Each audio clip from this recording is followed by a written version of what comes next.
हंस बोली विष्णु भगवान की जय। आइए सभी श्रोतागण माघ मास का 27वां अध्याय का श्रवण करते हैं। प्रेत कहने लगा कि हे पथिक, मैं इस समय तुम्हारे पास जो यह गंगा जल है उसे मांगता हूँ, क्योंकि मैंने इसका बहुत कुछ महात्म सुना है। मैंने इस पर्वत पर गंगा जल का बड़ा अद्भुत आश्चर्य देखा था, इसलिए यह जल मांगता हूँ। मैं प्रेत योनि में अति दुखी हूँ और एक ब्राह्मण अंधिकारी को यज्ञ कराकर ब्रह्म राक्षस हो गया। वह हमारे साथ 8 वर्ष तक रहा। उसके पुत्र ने उसकी अस्थियों को इकट्ठा करके गंगा में कनखल स्थान में गिरवा दिया। उसी समय वह राक्षस त्याग कर सद्गति को प्राप्त हुआ। मैंने प्रत्यक्ष देखा है, इसलिए मैंने तुमसे प्रार्थना की है। मैंने पहले जन्म में तीर्थ स्थानों में बड़े बड़े दान लिए थे और उनका प्रायश्चित नहीं किया था। इसी से मैं हजारों वर्ष तक इस प्रेत योनि, जिसमें अन्न और जल मिलना अति दुर्लभ है, दुख पा रहा हूँ। इस योनि में मुझको हजारों वर्ष बीत गए। इस समय आप जल देकर मेरे प्राणों को, जो कंठ तक आ गए हैं, बचाओ। कुष्ठ आदि रोग से भी मनुष्य प्राणों को त्याग करने की इच्छा नहीं करता। देवदूत कहने लगे कि ऐसे उस प्रेत के वचन सुनकर वह ब्राह्मण बड़ा विस्मित हुआ और वह अपने मन में विचारने लगा कि संसार में पाप और पुण्य के फल अवश्य आ पड़ते हैं। देव, दानव, मनुष्य, कीड़े मकोड़े भी रोगों से पीड़ित होते हैं। बाल तथा वृद्धों को मरण, अंधा तथा कुंभरापन, ऐश्वर्य, दरिद्रता, पांडित्य तथा मूर्खता सब कर्मों से ही होता है।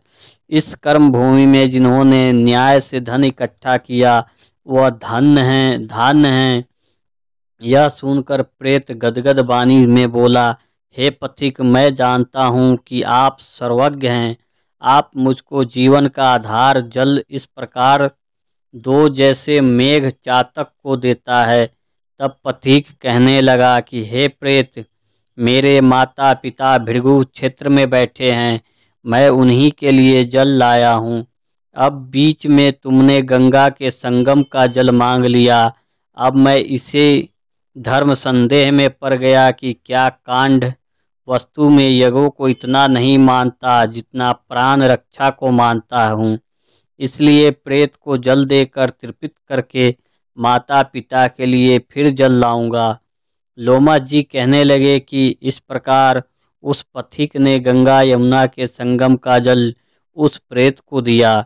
उस प्रेत ने प्रीत पूर्वक जल को पिया। उसी समय वह प्रेत शरीर को छोड़कर दिव्य देह धारी हो गया। केरल कहने लगा कि बिंदु मात्र गंगा जल से वह प्रेत मुक्त हो गया। हम समझते हैं कि ब्रह्मा जी भी इस जल के गुणों का वर्णन नहीं कर सकते, नहीं तो महादेव इस जल को मस्तक पर क्यों धारण करते। इस संसार में जो मनुष्य काया, वाचा और मनसा के पापों से रंग गए हैं, वह गंगा जल के बिना नहीं घुलते। गंगा जल के सेवन से मुक्ति सदा सन्मुख खड़ी होती है।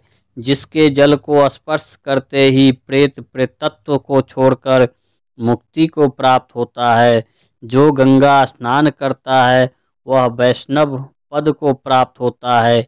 यदि संबंधी लोग गंगा जल से तर्पण करें तो नरक में रहने वाले पितृलोक स्वर्ग में चले जाते हैं और स्वर्ग में रहते हुए ब्रह्म तत्व को प्राप्त होते हैं।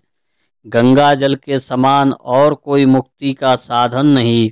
वह प्रेत वहां से चला गया और 1 मास में जब माघ मास आया तो उसने सुने हुए प्रयाग महात्म्य के अनुसार गंगा यमुना के संगम पर स्नान करके पिशाच शरीर को धारण कर भक्ति पूर्वक नारायण की स्तुति करता हुआ वह द्रविड़ देश का राजा गंधर्वों से सेवित उत्तम विमान पर बैठकर इंद्रपुरी को गया।